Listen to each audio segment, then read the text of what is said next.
Well, welcome. My name is Cody Morehead, and I am the creative director of Serious Writer. And today, I am going to share with you 10 tips for branding yourself as a writer and how to do that, and 10 tips on branding for you writers out there who are struggling to figure out how to brand, why to brand, what's all this craziness about. And so today I want to break it down for you in what I believe are the 10 best tips for you as a starter.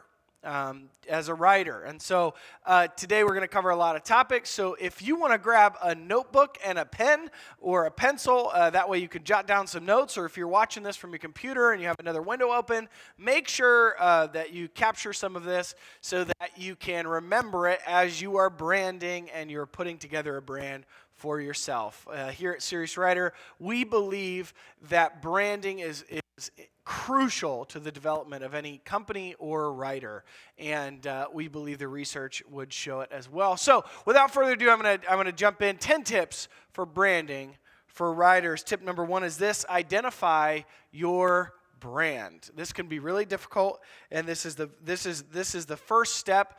Identify your brand. The reason that we say this is because we believe this, that serious writers, see what we did there, who want to succeed long term should include branding in their early stages.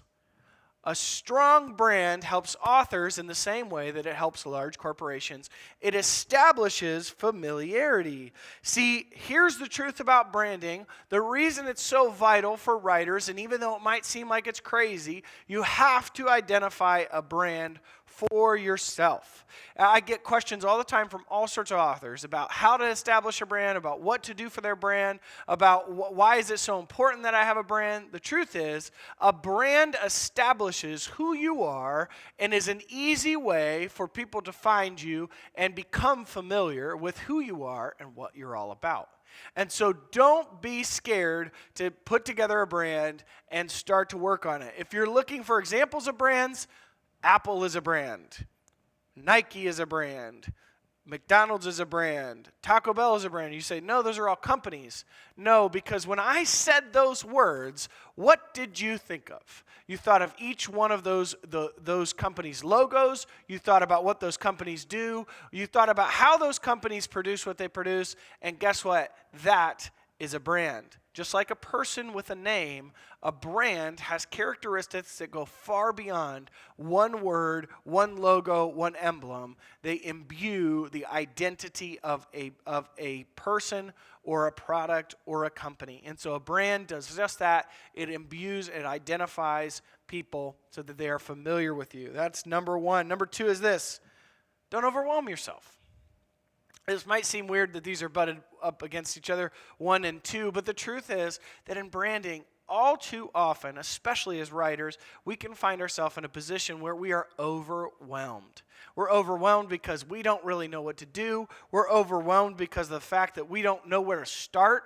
And branding can seem like this huge, daunting thing that we can't get past. It's like a mountain that we can't seem to climb. And so here's number 2 in a gist. Don't try to scale the mountain before you take on your first hike. Okay? Don't try and scale the mountain on your first hike. That's just plain and simple. I think a lot of times what can happen is we get excited about branding because we've got this idea, or we want a logo, or we want a website, or we want this, and we can miss sight of the fact that we have to be intentional about how we build things and how we scale what we're doing. And so don't try to scale the mountain on your first hike. Don't overwhelm yourself. We can get so stuck in, well, I can't do that, or I can't do that, or I can't do that. Don't overwhelm yourself. Take it one step at a time. Deep breaths as you work through and process what it is you're trying to do as a brand. Once again, a brand is the identity of what you are trying to do. All right? And so what will that brand communicate? Take it chunk by chunk. Take it piece by piece, and don't overwhelm yourself. And one of the ways that you can do that is number 3 right here. You can ask for help. See, sometimes I think what happens is that we get scared to ask for help. because when we're putting together a brand that's about us and we're putting it out there, what can often happen is we get very, we feel like we're very vulnerable, which is true. When you're putting yourself out there, there's always the risk of rejection, but don't let the risk of rejection keep you from asking help. I want to tell you this. I believe this to be true. I believe that there are a lot of brands out there that were not humble but prideful, and they didn't listen to the current culture, and they didn't listen to good feedback, okay? And when we brand ourselves, it's important to be humble, not prideful.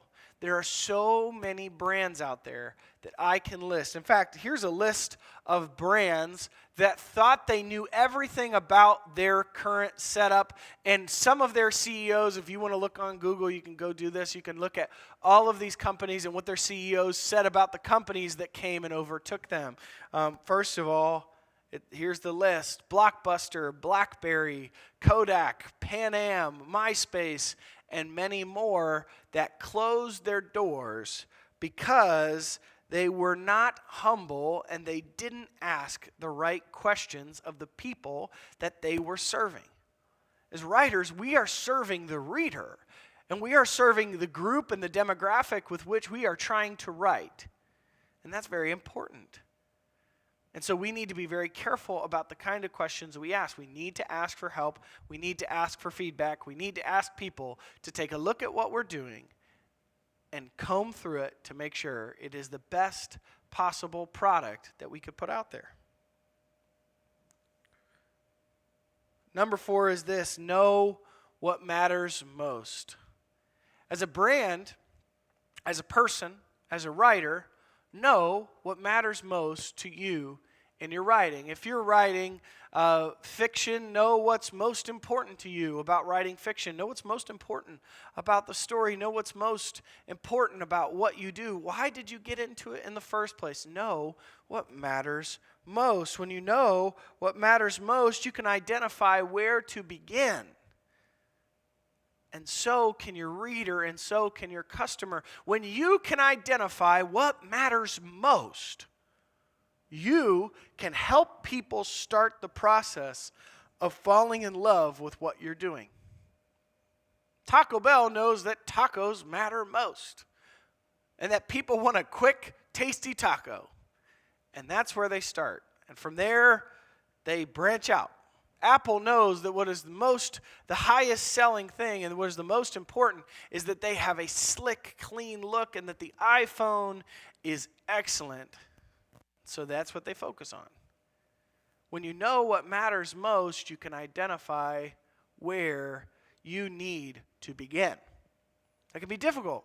That can be very difficult because sometimes as we're identifying what we're doing as an author, it can be like, well, I write children's, but I also write suspense thrillers, and I also blog a little bit, and so it can feel like do I need to get a brand for each one of those?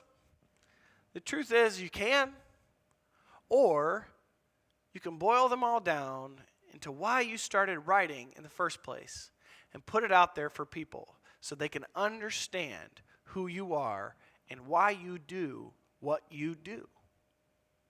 A lot of authors and a lot of brands don't know what matters most. And for those, there are woes to those companies and those brands that don't know what matters most. Number 5 is this: make what matters matter most. Right? So we have number 4, which was know what matters most, and we have number 5, which is make what matters matter most. See, here's the deal. When we're building a brand, all sorts of things are important to us. I cannot tell you how many consultations I've had with authors who believe their passion supersedes having a succinct vision of what they're going to do. And the truth is, when they don't take the time to identify what matters most, and they don't take the time to make what matters matter most, they are losing clients, they are losing people. Companies and brands that don't know what their core values are have a rotating exit door of customers. And it's important for us to retain the people who we care about, the customer, which we care about. Every brand that cares most about their customer is still alive because they have asked the right questions and they have made what matters most matter most. It's true. If you cannot identify in your brand what matters most, if you cannot identify in your writing what matters most, you will find yourself not selling books and not getting the word out about what you're for. You have to establish your core values. You have to establish what you are doing that is important. Not only that, but identify what you are doing and why it is important to the reader and the customer. Why should they know what you're doing and why should they care? Make what matters matter most. Number 6, this is a big one. Understand your weaknesses and stop focusing on them. Understand your weaknesses and stop focusing on them. The truth of all of this is, if you think that you're going to work on all your weaknesses and you're going to fix them, toot sweet, I got news for you. You're not. You are definitely not. And the fact of all it is, your weaknesses will always be your weaknesses. You're not going to get any better than average with them. I'll give you a perfect example. I'm not a details person. I am terrible at admin. So I would never, ever, ever expect that I'm going to take on things that require me to do admin work, that require me to be part of the details. I am a big picture person. That is how my brain is set up, and that is my strong suit. And the truth is that people don't come to me because they want me to do detail work. They come to me because I'm a big picture person and I'm a huge personality. And that might sound super arrogant to somebody who's not comfortable in their personality. But the truth is, I know that there are incredible people who work with me that are amazing at admin, and I use them. If I were working on my own, I would never try to accomplish admin tasks because the truth is I'll never be good at them. Some of you are trying to put a square peg into a round hole, and you're finding out how difficult that is because your personality doesn't support being in that position. You have to know who you are. You have to know what your weaknesses are and identify them so that they don't kill you. But you also have to make sure that you don't focus too much on them. Getting caught up in what you're not good at is an uphill battle that you were never meant to win. Never. You were never, ever meant to win the uphill battle against your weaknesses. That's why they're your weaknesses. I believe that we are all created with strengths and gifts and also weaknesses. But people are never going to be attracted to your brand because of what it's not. I don't go to Payless Shoes to buy lumber. It's true. Because the truth of all of that is, I go to Payless Shoes to buy shoes.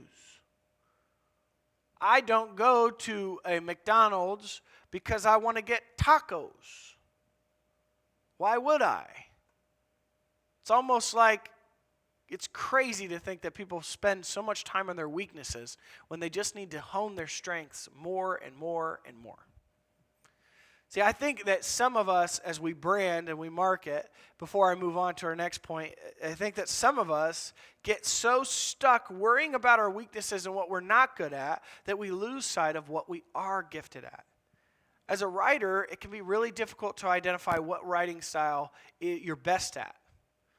I'll give you a perfect example. I am a pastor. I work in a church.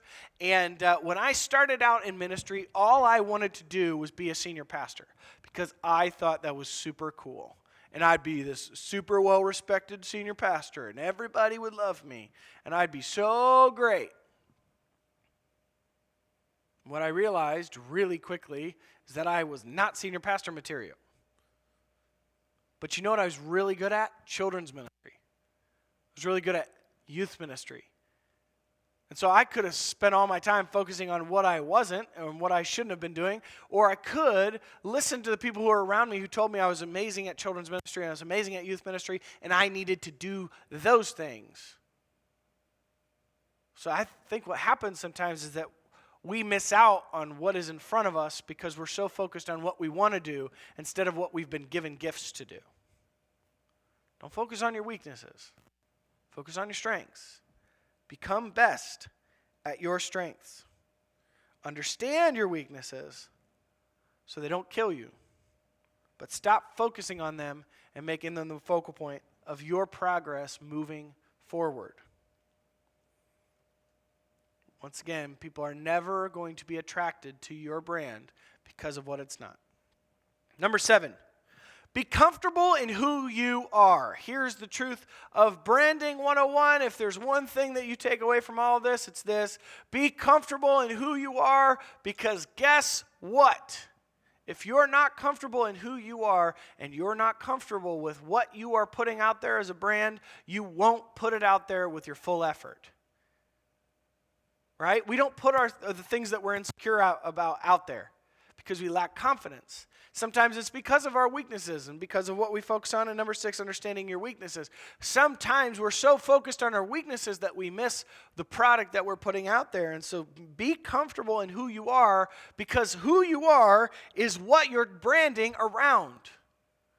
You need to understand that you have a gift, that you are uniquely made, and that you can produce something special. But if you're so stuck in worrying about what it's not, and you're so stuck in your uncomfortability and your insecurity about putting it out there, you will never, ever succeed. And your writing will gather dust and will be deleted and will never see the light of day. Unless you're comfortable with who you are. Put your strengths at the forefront. Understanding your strengths and understanding who you can be and who you can become it's so vital. It is so vital to becoming the brand and the author that you need to be by putting your strengths at the forefront. You will never accomplish fully what you are trying to accomplish if you cannot be comfortable with who you are. That's just the truth. That is the truth in any aspect of life, but especially in writing, because it's something that's so personal and that's so close to us. But if we can't put it out there, then it's never gonna see the light of day. Think of all the painters and the artists and the writers that have come before you that had incredible insecurities about what they're putting out there, but they did it anyways, and they became historical works of art, these beautiful, incredible things that people now admire and look at with wonder and awe. Don't be insecure with what you're putting out there. Be comfortable in who you are. Know who you are and know the direction that you need to take. The next one, this is my favorite. Don't get lost in the sauce. This is going to take a little bit longer than our other sections, so hang in there. Don't get lost in the sauce means be aware of what's happening. Okay, be aware of what's happening in the world. I cannot begin to explain to you how many people I come across that are so completely against making progress and moving forward that they don't understand how much it's hurting them. If you cannot understand and you cannot be a student of now and you cannot understand what is happening in the world, your brand will die. Let me show you this list of companies again that we used to idolize. Blockbuster, BlackBerry, Kodak, Pan Am, MySpace.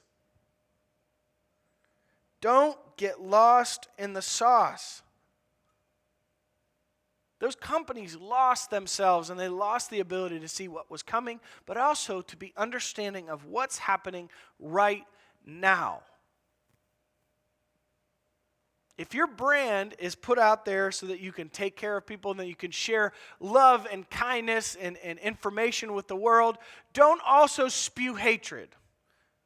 Don't be tone deaf to what you're saying and how it affects other people. Don't be tone deaf to what your message is communicating without you meaning to. If you're not intentional, you will be destructive at best. And if you are not intentional about being a student of culture, you will be outdated and you will be lost in all of the mess. And you'll say, oh my goodness, Cody, that is terrifying. It should be. And I don't have a solution for you unless you're willing to put the work in to understand what's happening.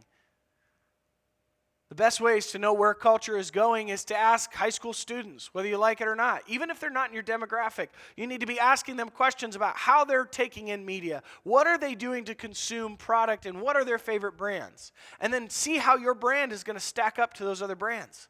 Don't get stuck in the comparison trap. Don't get me wrong. Don't get stuck in the comparison trap of, well, wow, they're so much better than me and I'm so much less, or wow, I'm doing a great job and they're not doing so hot. The comparison trap either makes you feel superior or inferior, and neither one of those is helpful or productive. Don't get stuck in the comparison trap, but don't get lost in the sauce and be aloof to what is happening. Pay attention to shifting trends and invest in yourself. If you as an author, here's the truth. If you as an author have not signed up for at least one writers conference, then you're missing out. If you as an author haven't done any other study into marketing than one Facebook post that somebody posted 5 years ago, then you're doing yourself a disservice. You need to invest in yourself. Maybe buy a master class about marketing. Maybe look at what other companies are doing. Maybe see if you can't sit down with a marketing director or a branding director for a larger company and talk to them about what they did to get where they are.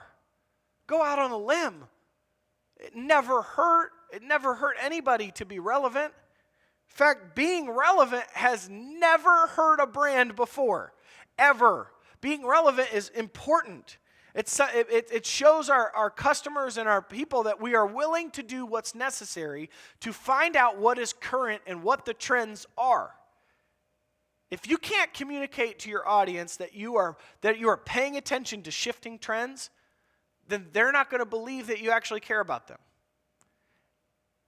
I've seen brands come and go that focus on what's hot for the minute and don't see the future. I've seen brands that come and go that are so focused on how things were done 5 years ago, they can't see how things are done now, and they're not paying attention to the market and the trends, and they die. And you might ask, oh my gosh, this is so overwhelming. Well, guess what? Don't overwhelm yourself, but do understand that you have to invest in yourself and your brand. Maybe that means you need to pay somebody to critique what you're doing.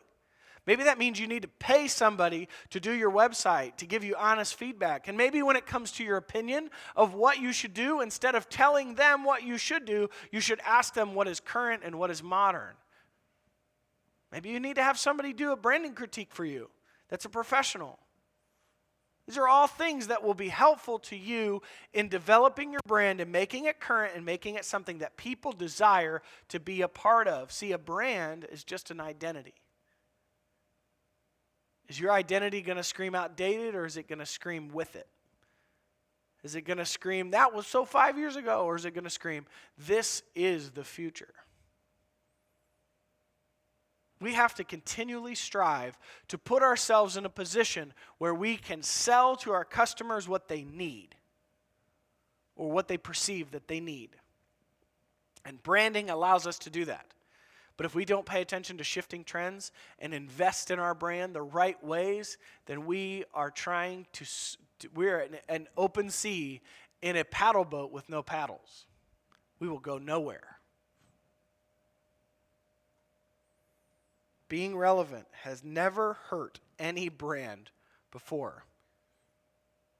Don't get lost in the sauce. See, here's the truth. Hyper-focus on any one thing can be a lack of focus if we're not careful.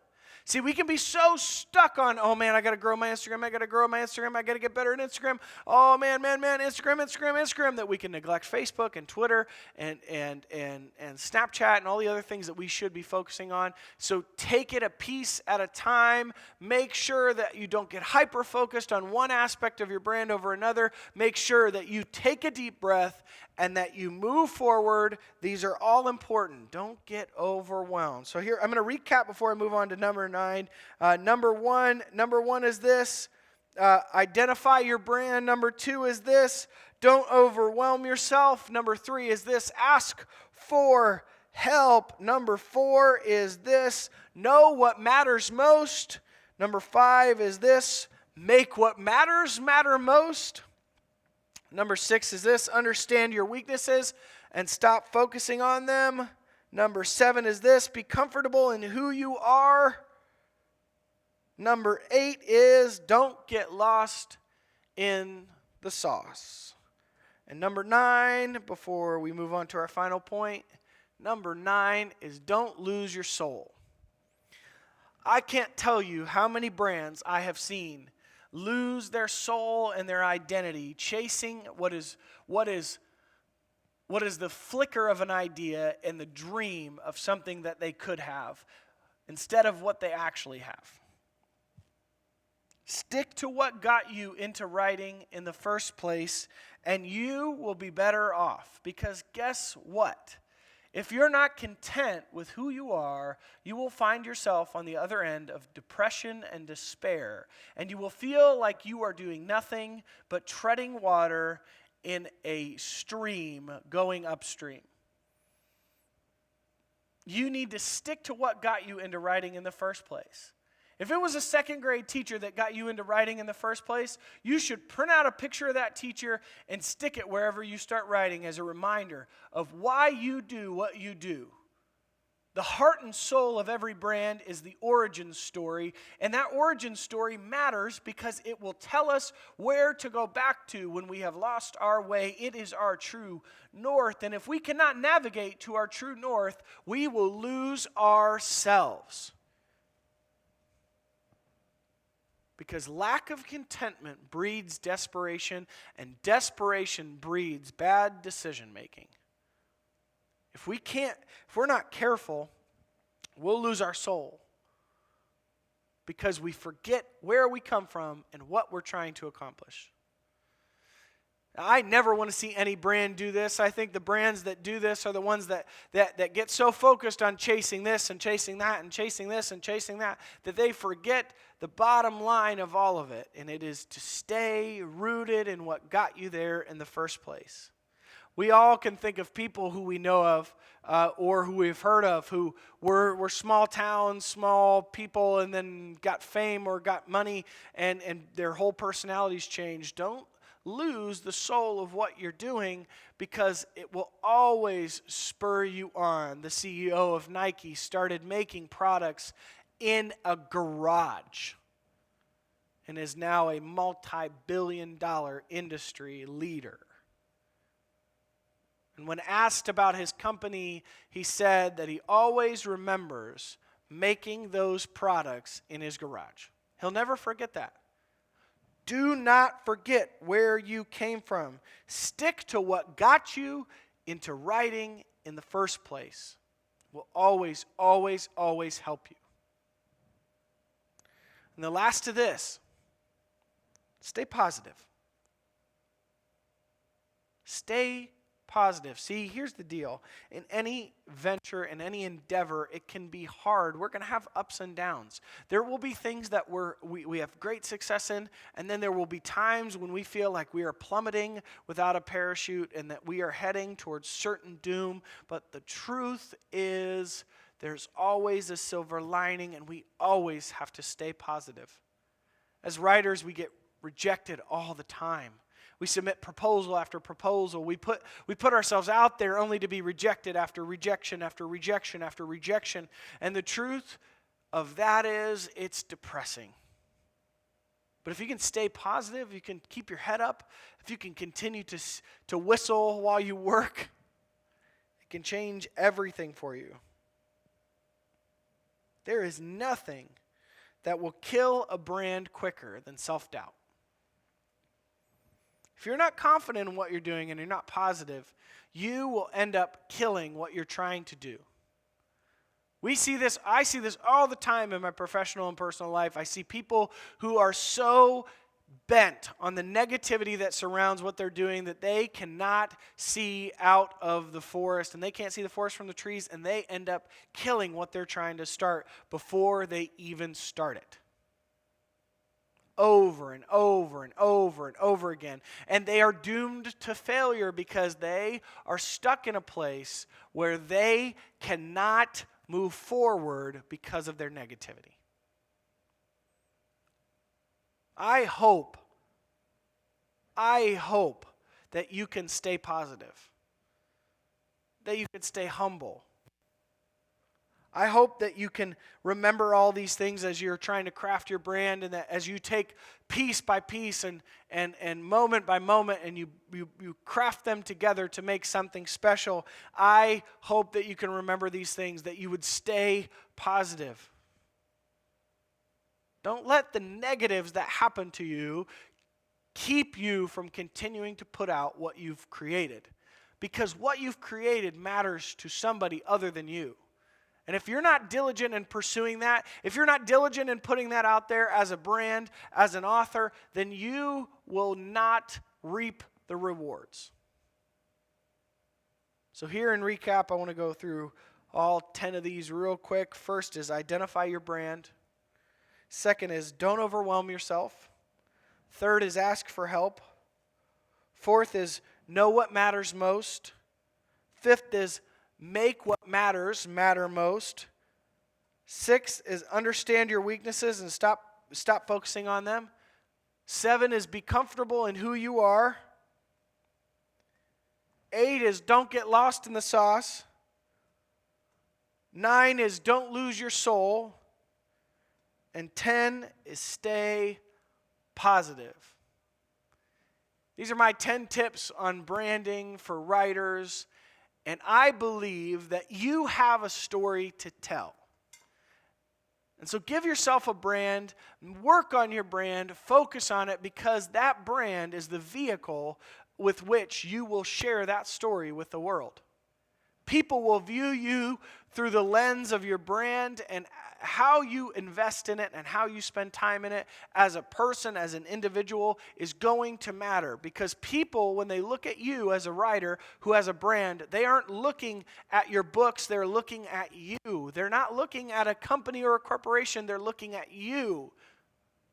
And you might say, well, that's super difficult, Cody. I don't know. I don't even know where to start. Well, guess what? Start with the basics. Start in a place where you can ask yourself who you are and what you're trying to accomplish.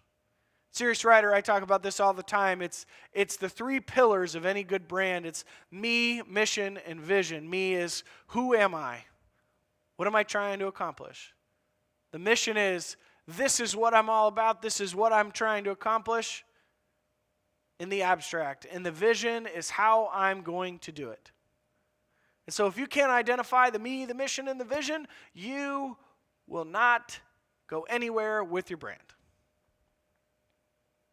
Now, if you can spend time crafting these things, staying positive, identifying your brand, focusing on the things you're good at, not the things you're bad at, if you can do those things, you will have success as a brand, as an author, and as somebody trying to sell books or get people to tune into your content. I really hope that these things help you as you move forward. I really hope that these things are things that you can take and will translate well into your writing life. If there's anything else, Serious Writer has a myriad of resources available on marketing, branding, and the like, and we are happy to give you the kind of content that helps you identify what the next steps are for your process, all the way from beginning writing, all the way to intermediate and advanced level stuff. We have the full mix, and we are happy to make it available to you because we believe that your story matters. And guess what? Tomorrow's big names start here at Serious Writer. We believe that you are those next big names. We believe that you have the potential to move forward and to change the industry from its core. But that starts here. Building a brand and putting yourself out there. Thanks so much for joining us, and tune in for more Serious Writer content.